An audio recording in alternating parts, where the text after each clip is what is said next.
This show is sponsored by Realtor Cynthia Baer, Putting Down Roots. Visit your in-town real estate specialist in Atlanta at cynthiabaer.com. You are now tuned in to the Good Gracious Show. Welcome. Howdy, Good Gracious family. It is Tuesday, August 13th, 2019. This is episode 135 of the Good Gracious Show podcast, and I'm Boyd Baker. Well, it's still summer for sure. I mean, the kids are back at school, but boy, the heat is pretty unrelenting, and I do now remember what the humidity in Atlanta is like. But that's all right.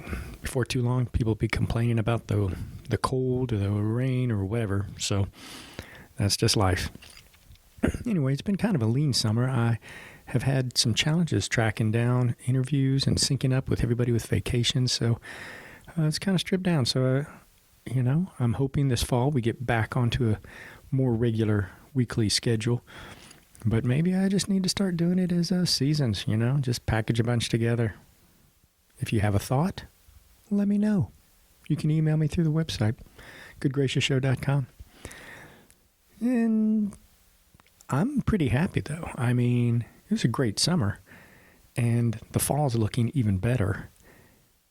And I got to sit down with Ariel Fristoe of Out of Hand Theater for this episode. Just kind of stripped it down, just Ariel.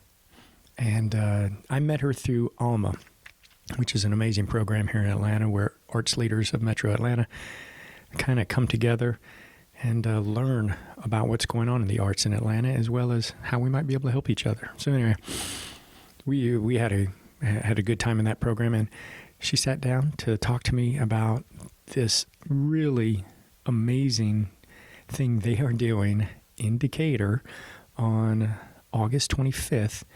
They are part of a program that's hosting 100 dinners all on the same night in Decatur, and they're each going to have like a performance.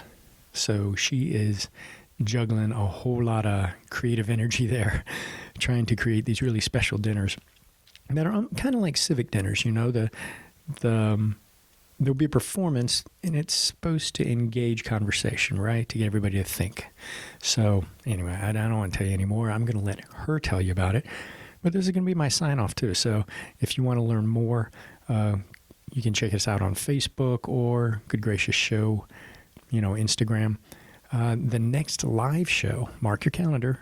We have our live show on Saturday, September 28th, here in Canada Park. And it's going to be fantastic. I've already got the musical guests lined up, and I am so excited. I got some folks from Tennessee coming down, and some folks I've just kind of uncovered that I think everybody's going to enjoy, as well as some funny stuff from Dad's Garage and some other treats. So I'm going to get tickets online soon, but mark your calendar so that you don't miss it. All right. Here is the podcast. Hope you enjoy. I'm Ariel Fristoe, and I am very newly the sole artistic director of Out of Hand Theater. I'm also the founder. And so that would sound weird if we hadn't had a prior discussion. Yeah, sorry. So go ahead. You got to So I started Out of Hand in 2001 with some friends, and for a while there were multiple co-artistic directors. For the past 10 years or so, that has just been me and my wonderful husband, Adam Fristoe. And Adam has just stepped back into a smaller role at Out of Hand because he's taken a full-time teaching job at SCAD Atlanta, which he is thrilled about. Well, he'll just be bringing up the next generation to come to Out of Hand. Exactly. Right? Yes. That's it. Well, that's great. So you got a little bit of excitement, anxiety, a little positive anxiousness. Yeah, it's been a long time coming, so that's helping me not feel anxious about it. And you've been doing this a few years, so it's not like you don't know. Yeah, you don't know where things are. Right. Yeah. No, we are just starting our 19th season, 19th year of running Out of Hand Theater. So at this point, I kind of feel like I know what I'm doing, which is good. It's taken me a while to get here. Yeah, Adam has been incredibly busy for the past year, so I've kind of been flying solo anyway, and it was great that instead of being terrified, it felt like a relief to go, let's acknowledge what's actually happening. Yeah, pull that Band-Aid off and just move on. Yes. Yeah. Well, yeah, and I've spoken to Adam before, and so it's been nice to be in touch with Out of Hand. And then you and I were lucky enough to be part of Alma this past fall. Was it fall or spring? I don't remember. Or was it just annual? Yeah. Yeah. It's kind of bridged both. It does. So we got to know a little bit, but I just wanted to talk more about what you guys are doing and now what you're the kingpin of running. Yeah. Yeah. Well, and I particularly wanted to tell you about Decatur Dinners. Okay. If that's all right. That's fine with me. So this is an ambitious project for Out of Hand. We are co-producing 100 dinners for a total of about 1,000 guests, all on the same night on August 25th, all over Decatur. Wow. Mostly in people's homes, but also some in restaurants and houses of worship and community centers. And we will have the performance of a short play written specifically for this occasion in every room. So I'm hiring 70 actors to all perform the same words at the same time all over Decatur. And then a facilitated conversation about race and equity in Decatur and in greater metro Atlanta at every dinner table. So we have 100 facilitators. Yikes. And luckily fewer than that actors, because a few of the rooms have more than one dinner table in them, and I only need one performer in those rooms. So Minka Wilt, who wrote and starred in Shaking the Wind with us in people's homes last year. Yeah, she came and talked about the show. Right, yes, of course, yes. Yeah. So we were at a performance of Shaking the Wind in Decatur, like in November or December, with the women from an organization called One Small Change.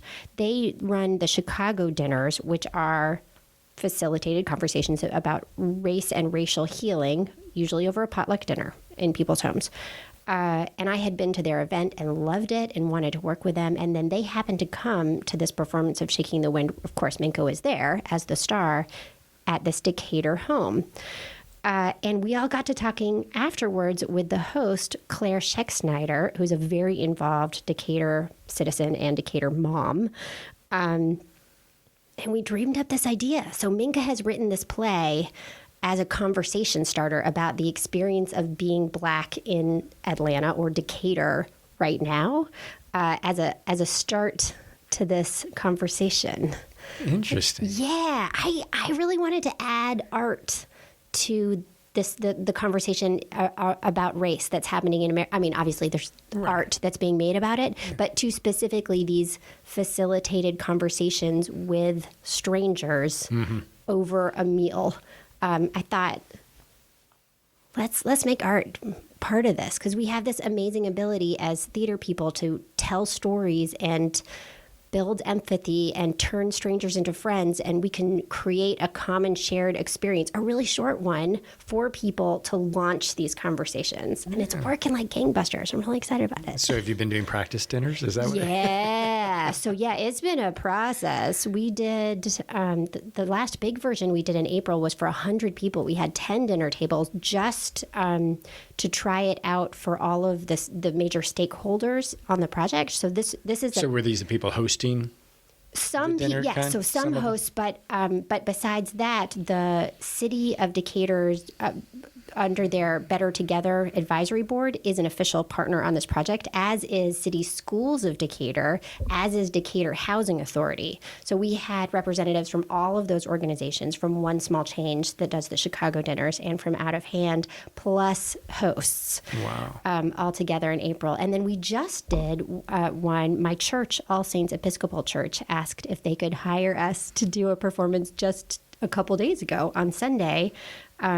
for a chapter of the church, and we had 60 or 70 people there for that, and a facilitated conversation afterwards. And where do these facilitators come from?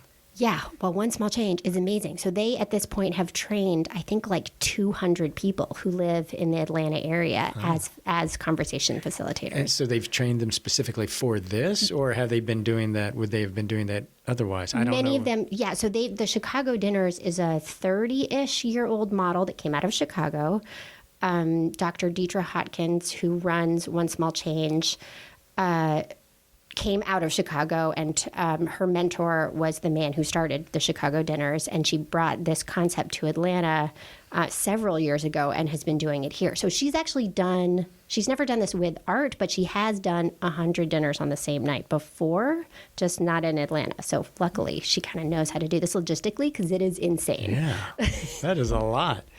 Yeah, I'm just curious now, are all these dinners, are they all over the place as far as some are catered and some are potlucks and some are, and so you just found a home. Somehow you found 100 places to eat. Yeah, so they are still. So if you go to DecaturDinners.com, they are still signing up hosts. I think they have maybe 70 of the 100 confirmed, and we are Drew Charter School, which is just outside the boundaries of Decatur, really wanted to be part of this as well. So we're including them in the Decatur Dinners. So yeah, people who live in Decatur can still sign up to host, and then you don't have to live in Decatur in order to come. You just have to live, work, play, or otherwise like to visit Decatur. So everybody's invited to come. But they want there to be a diverse group of people, some of whom at least do not know each other, at every table. So you sign up and you put in if there's a specific place you'd like to go, if there's somebody you'd like to be with, your dietary restrictions, whether or not you're allergic to cats, so much information about yourself. And then they assign you somewhere to go right before the dinners happen. So it's, I can't even imagine what the spreadsheet looks like. And I hope I never have to see it. So your focus is to manage really just the performing aspect of it, right? Just to be a key part of that. Absolutely, yes. And so the play itself, it's called A Few Honest Moments with Sam. It's by Minka Wiltz, and it has gone through probably 15 rewrites at this point. We really wanted to get it just exactly right for the occasion.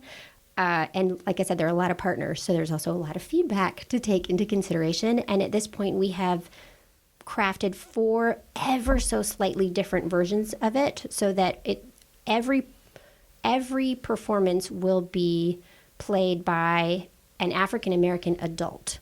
But we now have versions for men and women, and the original versions were the parents of high school students. And so we've made versions for slightly younger adults just to try to widen our pool, because we are casting 70 professional actors who are all African American adults between the ages of 25 and 65 who are not otherwise already engaged on August 25th to perform at the same time on the same day. Man, and so how do you do rehearsals? How long is the piece? It's only 15 minutes long. So we send you... Only? You're talking about one person standing up in front of people for 15 minutes. Yeah, and that's nothing to you. Some parts of it that are read on purpose. That was one of the things...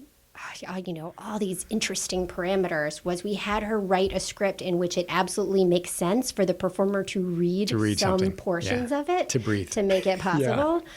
Since most performers only get to do it once ever, so you don't really do that off book. That takes a lot of the actor preparation will have to be done on their own. So I can't really rehearse 70 people. So we have basic instructions and rehearsal, but. Are you gonna have a final rehearsal? Are they gonna pass before, or are you just going? Nope. Yep. Hope you got it. Good luck. The brilliance of the thing that she has written is that if you are a good professional actor, all you got to do is read it. Yeah. It kind of does it itself. Yeah.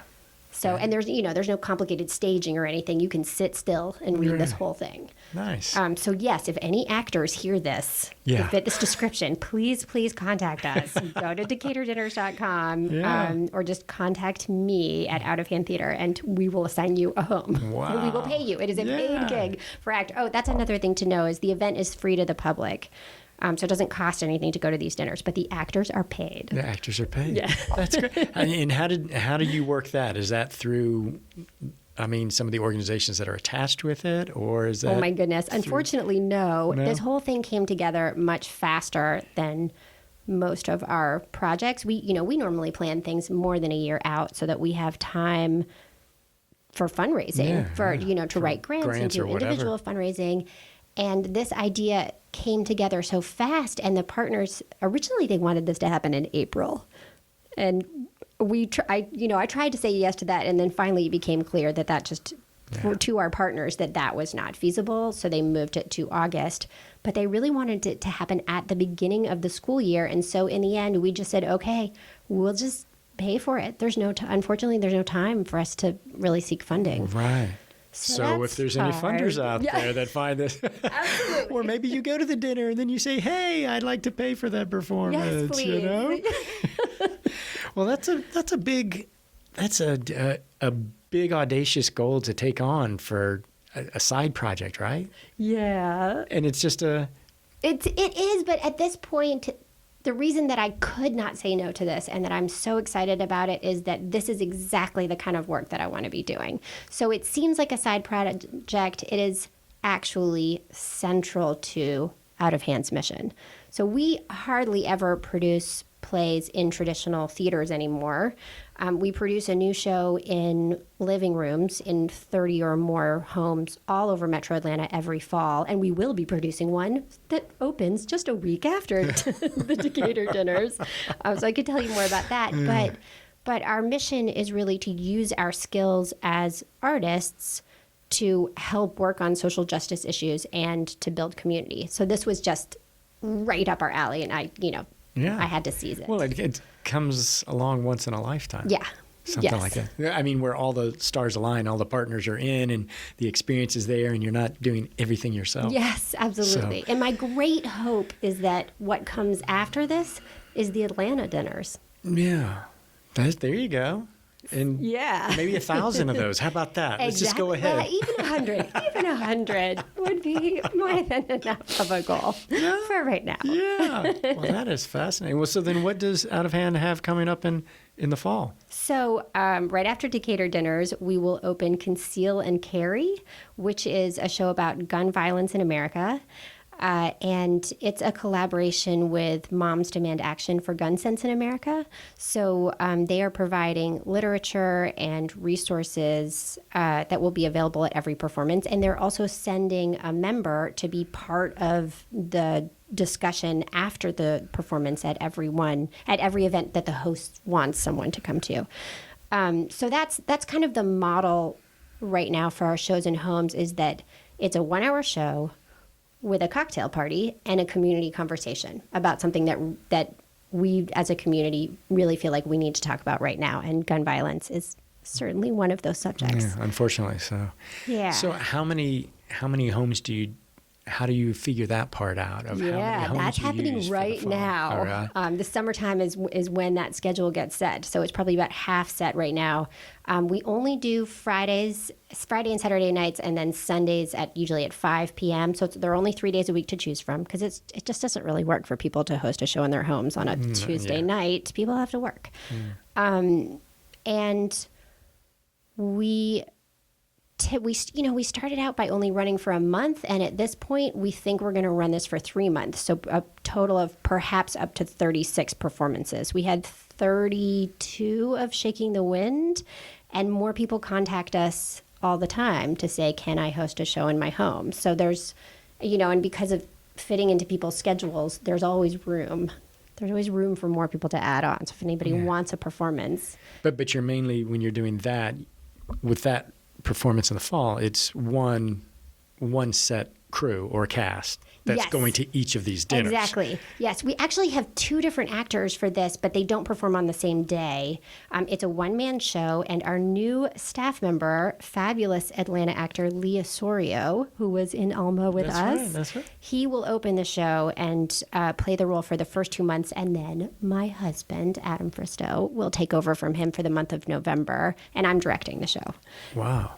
Yeah. It's a neat show, too. It's the story of the father of a school shooting victim who is an NRA member and a gun lover, gun owner, who is distraught and who has a gun in the car and is out for revenge on the gun manufacturer. So it's thorny. Yeah, and just it a little. contains this little history of the NRA kind of in the middle of it that exposes all of these bizarre things about the NRA that I had never heard before. Which was part of the reason I went, why I went, I have to do this show, was like, whoa, I had no idea how the NRA came to be the organization it is now. And partly because I think it's very easy for liberals like me to dismiss why anyone would want to own a gun. And both of the characters in this show, actually, there's only one actor, but there are multiple. He plays multiple characters. He makes multiple characters appear in the same way that Minka did in Shaking the Wind. Both of the characters are people who really like guns and who own guns, and once you hear it, it makes a lot of sense why. And I think it's important for people who are looking to have more gun control in America to understand that and take that into consideration. People love guns for actually pretty good reasons. Yeah. Wow. And so who wrote that piece? So the guy who wrote it, oh my gosh, I'm going to get his name wrong. Okay, so I'll ask you a different question. Who writes these pieces in general? Oh, well, the guy who wrote this one, we actually produced another one of his plays 2 years ago, the play Dogs of Rwanda. It is Sean Christopher, oh dear, if I look at my email, it will say. I'm going to have to get that to you. That's fine, that's fine. I just got back from Africa. Yeah. But yeah, and so this is neat for us because a lot of the time when we choose a subject and a community partner and we want to do a project, we most of the time don't magically find a published play that exactly suits our needs. So we make most of our work ourselves. But in this case, we already had a relationship with this playwright. And when he sent us this play, I went, oh my goodness, this is exactly what I was looking for. Thank you. Now I don't have to find someone to write it. It's you just handed it to me. All I have to do is pay you for it. That's awesome. Well, that's fascinating. So that's how you do all these shows. Do you start with a concept when you say in the fall we want to cover, like you said, like a social topic, and then try to drill down to find somebody or some piece that might fit that? Yeah, absolutely. Yeah, we start with with community needs, and then we look for community partners, and then we try to figure out what should this event look like, and then if it involves writing, who should write it. Because a lot of the events that we produce these days kind of cross the boundaries between theater and other kinds of social interactions. We don't do traditional theater very often, so we're often, asking playwrights to do things kind of outside of their comfort zone, but they seem to enjoy that. Right. Well, but then also Out of Hand does other things. You do things geared towards youth and things like that. How do you balance, as the artistic director, how do you balance these changing the age focus, and do you find that difficult? Oh, wow, good question. We don't actually do a lot of performances for kids these days. Most of our educational programs are geared towards kids, and we actually, at the moment, have a new educational program that's geared towards seniors. We are running a 16-class theater course at the Helene Mills Senior Center. Yeah, on Old Fourth Ward. Yeah, That's awesome. which is our neighborhood. That's our home. Yeah. We're super excited about that. And our teachers and the students are working together to devise a piece based on the participants' real life stories. There are some amazing people who live in the Old Fourth Ward, and some of them have been there for a long time. Some of them were there during the height of the Civil Rights Movement, when the Old Fourth Ward was kind of the center of that world. And so they have some really amazing stories, and they are going to share this. They're devising a piece called Home. They're going to have a public presentation of it on August 21st, and then we think that a couple of excerpts from it will be part of a City of Atlanta District 2 celebration, which Amir Faroqi is hosting on the Beltline in October. Wow. Yeah. That's exciting. And maybe a couple of our creative kids will perform in that event as well. So you're taking it from cradle to grave. the theater, whatever it's got to be, right? All ages, all the time, all topics welcome. Yep. At the same time, right now, we're running theater classes at a STEAM summer camp for low-income kids in Fairburn, Georgia, south of Atlanta. So that's a science, technology, arts, engineering, arts, and math camp. And we're a big part of the arts in STEAM at this camp. Oh, that's you're doing a lot of juggling. Yeah. And I just got back from Africa, as I mentioned. I know. Thank goodness I hired Lee. That's there you go. Yeah. Well, so now you're getting ready for the fall. It's going to be busy. Well, if people want to get involved or they want to go to the dinners or anything else, what's the best way for them to find out about it? Go to outofhandtheater.com. The link to the Decatur Dinners is there. The schedule for Conceal and Carry will be up soon, and then tickets will go online for that. Like I said, Decatur Dinners is free, so all you have to do is sign up.